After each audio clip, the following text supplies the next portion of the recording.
Ecoanalítica. Balance del mundo económico. Con Román Losinski. Y Asdrúbal Oliveros, economista, socio director de Ecoanalítica. Asdrúbal, buen día, ¿cómo estás? Buenos días, Román. Un saludo para ti y para las personas que nos escuchan a esta hora. Gracias por atendernos, Asdrúbal. Bueno, hablaremos de otros temas hoy también, pero ¿qué te deja esta conversación que acabamos de tener con Daniela, con su emprendimiento, con su socio y con el análisis que ha hecho también el doctor López? ¿Qué te deja esa conversación? Mira, primero siempre es muy alegre y escuchar estas historias de chamos haciendo cosas, en un país que tiene una economía tan particular como Venezuela, ¿no? Y que estén dando estos pasos. Segundo, yo sí creo que al final, yo escuché toda la entrevista y sí me parece importante que al final un emprendimiento es un ensayo y error, es ir probando, pero eso también hay que hacerlo bien acotado, ¿no? En el sentido de que igual necesitas planificación, montar tu modelo, porque si no, recuerda que en Venezuela, Román, los recursos son muy escasos.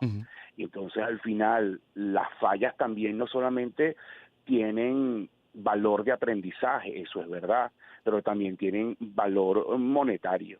Entonces, si no mides esas fallas bien y si no, la improvisación, no intentas acotarla, controlarla, sí puedes estar aprendiendo en el camino, pero te vas quedando sin los recursos suficientes para salir adelante. Entonces, por eso es muy importante también eso, ¿no? Es el único punto allí que me parece clave destacar, ¿no? Que al final también necesitas minimizar lo más que puedas el fracaso o las áreas donde, no tengas cierta claridad para también optimizar los fondos de los cuales dispones, ¿no? Que siempre son escasos. Claro. Porque lamentablemente es un país que tiene limitaciones para acceder a capital y sobre todo para los emprendedores, donde, no hay mucho crédito bancario, pocos bancos tienen estructuras para financiamiento a emprendedores, donde además no existen figuras fuera de la banca como en otros países que financian proyectos de emprendimiento. Entonces, el dinero generalmente viene de los propios emprendedores o de sus familias o de sus ahorros y hay que cuidarlo. Asdrúbal, el éxito en los negocios jamás podrá estar garantizado. O sea, nadie tiene la fórmula perfecta para arrancar un negocio y saber que vas a tener éxito. No hay forma. Dirías que además de un buen producto en este caso, como esta pala de la que hablamos, ¿qué más debe haber atrás? No, efectivamente, lo que tú dices es muy cierto, el éxito no está garantizado, pero tú tienes instrumentos como para entender, cómo enfrento esta nueva idea. Entonces, por ejemplo, yo voy a lanzar este producto, estas raquetas, y yo empiezo a mirar, a lo mejor puedo con mis amigos o un mini estudio de mercado que no me cueste tanto dinero, lo puedo hacer incluso a través de mi propio, de internet, con alguna encuesta online que mando a mis amigos jugadores de pádel, y entonces les pregunto cómo es la raqueta, qué calidad ven, qué elementos para ellos son importantes. Eso es un insumo que me puede servir para mí a entender bien, cómo puede ser el producto que yo voy a mandar a fabricar en China, ¿entiendes? Un poco entendiendo cómo el usuario lo está demandando. Si estoy pensando en expandirme, hago también una investigación sobre cuáles pueden ser las ciudades donde el pádel está creciendo. Ella hablaba de Valencia, reviso un poco cuántas canchas puede haber allá, cómo puedo iniciar contactos, ¿entiendes? O sea, cuando yo te digo que al final tú tienes que tratar de, ir con pasos planificados, es este tipo de cosas. Ahí no es que estás diciendo, ya yo tengo todo listo y voy a lograr el éxito, pero por lo menos minimizas áreas de improvisación, me voy a cualquier ciudad sin entender bien cómo está, porque eso implica horas hombre, costo en tiempo. A eso es un poco lo que me refiero, ¿no? A utilizar ciertos instrumentos que tiene la economía, que tiene la mercadotecnia, que te ayuden a minimizar esos riesgos y esos fracasos que van a estar, pero tú los minimizas. Al final ese también es el rol de quien está al frente de un negocio, ¿no? Claro, me encanta tu mensaje de no improvisar del todo, entendiendo que las cosas tampoco ocurren, de una pala a un container, que las cosas se llevan paso a paso, pero un paso a paso programado. que hay trabajo detrás, que no te vas a convertir millonario en 2 entregas de palas. Eso es muy importante. Ahora, Eso que dice, y perdona, sí. me parece importante, Román, y es justamente en Venezuela los emprendimientos fracasan por varias cosas, ¿no? Una incluso que es notoria es la falta de educación financiera.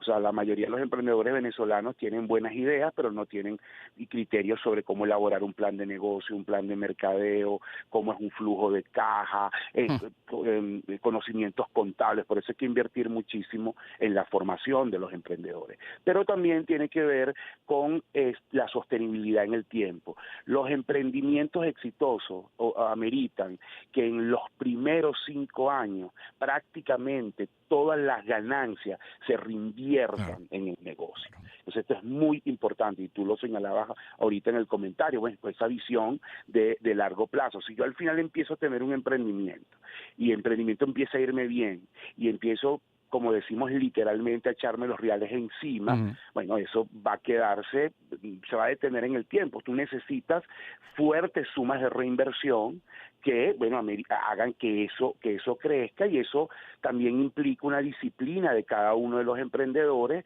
de mirar a largo plazo, porque sabes que le estás metiendo mucho esfuerzo, mucho tiempo, y a lo mejor en el corto plazo no vas a ver los réditos en términos monetarios de las cosas que a lo mejor quieres comprar o quieres hacer, porque hay que enfocarse en el negocio. Entonces, también es un elemento de mucha disciplina y de sacrificar hoy para obtener méritos o satisfacciones mañana, ¿no? Y tener ese olfato, Asdrúbal, de, por ejemplo, quien hace vida en la bolsa, ese olfato de saber en qué área encuentro una oportunidad para invertir. Efectivamente. Yo creo que al final es olfato. Depende también del grado de inversión. Bueno, puedes ameritar a lo mejor algún estudio de mercado, alguna revisión de temas, porque ya si tú quieres montar un negocio, ya no hablemos de un emprendimiento, una fábrica de algo, bueno, ya no es nada más olfato, ¿no? Pero efectivamente, el olfato, el estar en la calle, probablemente estos muchachos juegan pádel, vieron un poco, vieron productos, y eso les empezó a decir, mira, yo creo que aquí hay una oportunidad. Entonces, cuando tú estás en la dinámica del día a día y empiezas a detectar cosas o empiezas a detectar fallas, porque tú también puedes montar un emprendimiento que mejore algo existente. Entonces, caso restaurantes. Sí. O sea, yo me meto en un restaurante, a lo mejor me gusta la cocina, o tengo un amigo chef y me asocio, y yo empiezo a construir ese negocio desde la óptica de elementos que yo como usuario quiero mejorar. Mira, es que el servicio tiene que ser importantísimo, hay que formar a los mesoneros, hay que tener una carta que sea amigable y sencilla, no estas cartas de 30 páginas que te pierdes. Entonces tú empiezas como a describir un poco los elementos que pueden ser, que tú crees que son exitosos, para incorporarlos en tu nueva visión de negocio. Ese también es un mecanismo, ¿no? Ahora, de lo que tú recoges, visitaste hace nada la universidad. Hay muchas Danielas en Venezuela, hay muchos ejemplos como este hoy.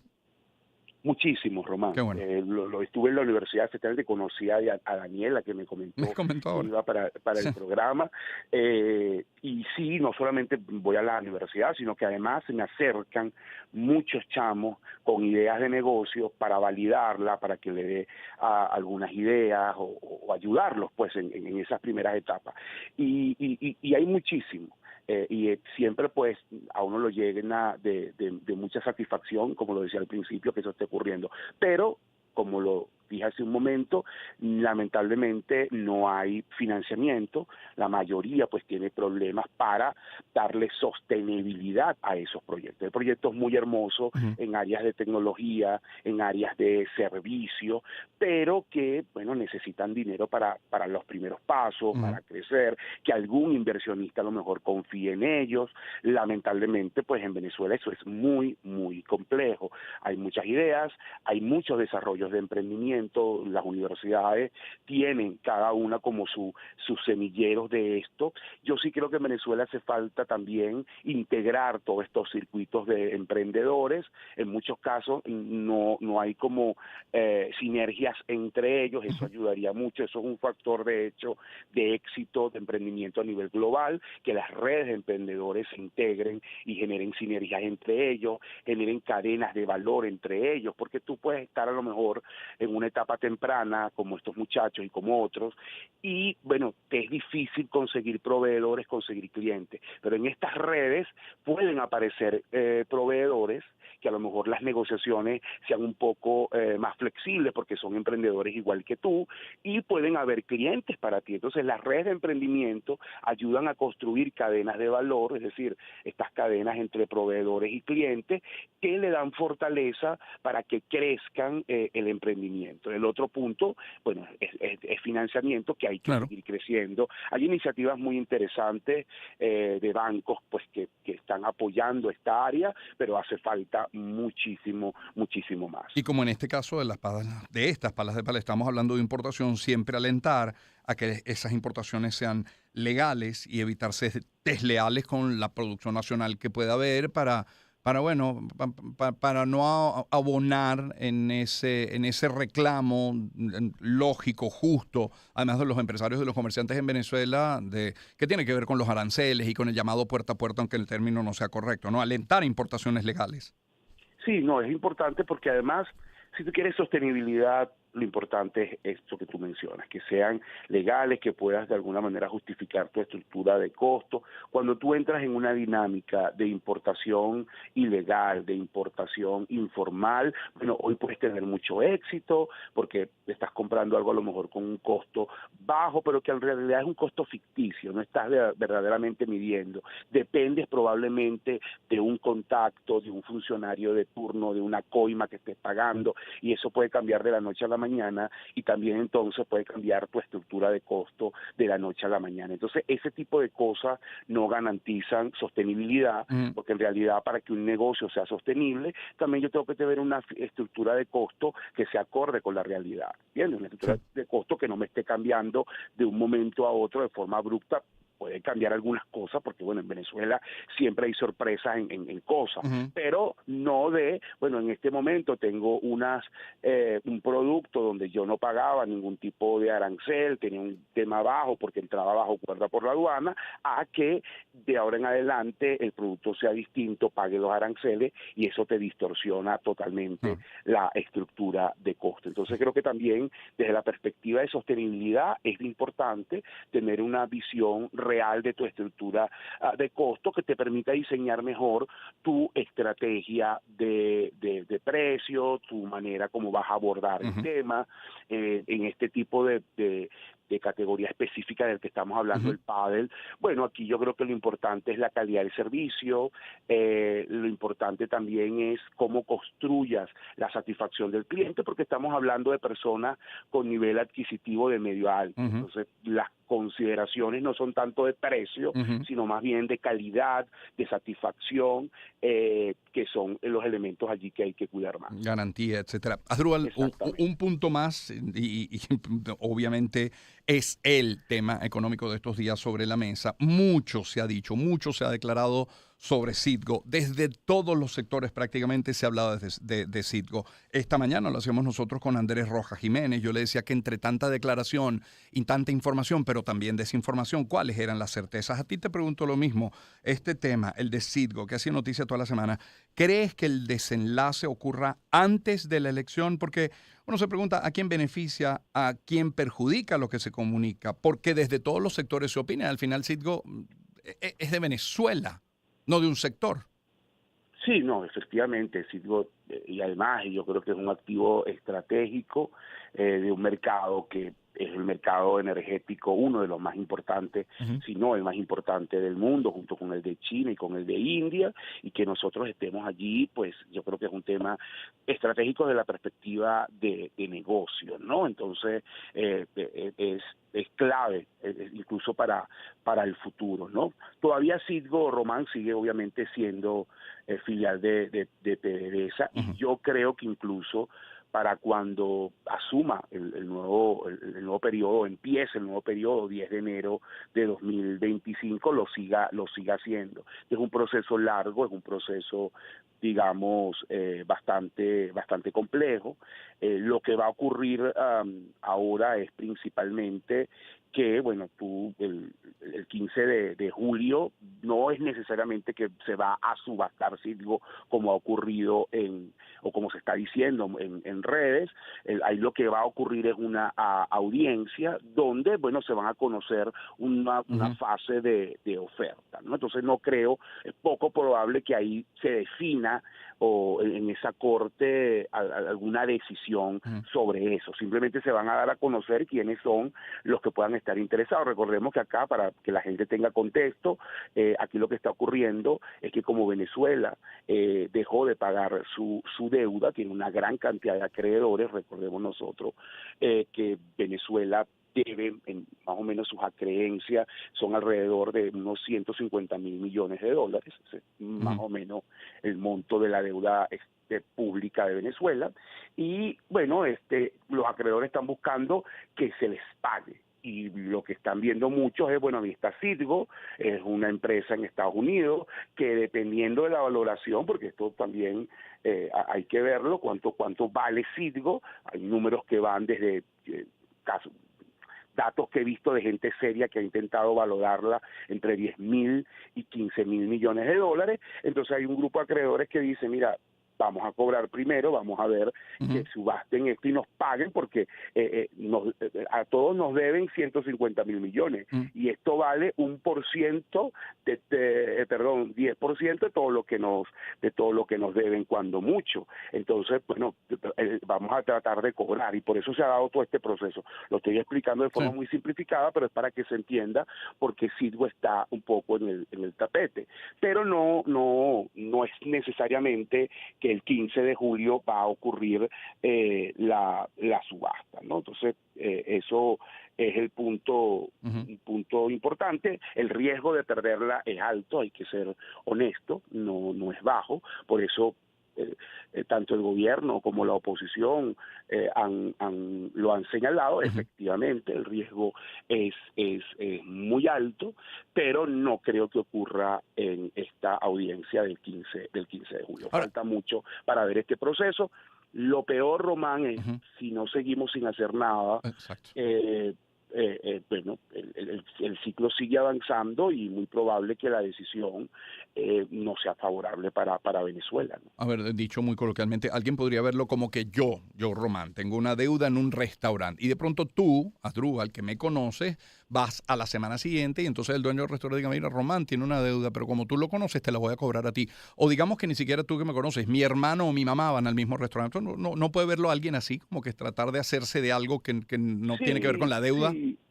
Sí, tiene algo que ver, solamente que además el gobierno venezolano tomó algunas decisiones de, bueno, poner a Citgo como garantía en unas emisiones de deuda, y eso por supuesto también afectó, ¿no? Aquí sí, digamos que el endeudamiento que tuvo Venezuela en estos últimos años, que fue un endeudamiento agresivo, muchas veces injustificado, sobre todo para un país, porque es contraintuitivo, Román, que tú te hayas endeudado en el momento de tu ciclo económico, digamos, más próspero, en el que te entraron la mayor cantidad de dinero, y adicionalmente que te hayas endeudado muy por encima de los niveles que tú podías pagar. Es lo que los economistas llamamos sostenibilidad de la deuda. O sea, hoy estamos pagando esas consecuencias, un endeudamiento, bueno, que ocurrió principalmente bajo la administración de Hugo Chávez, ¿no? Entonces,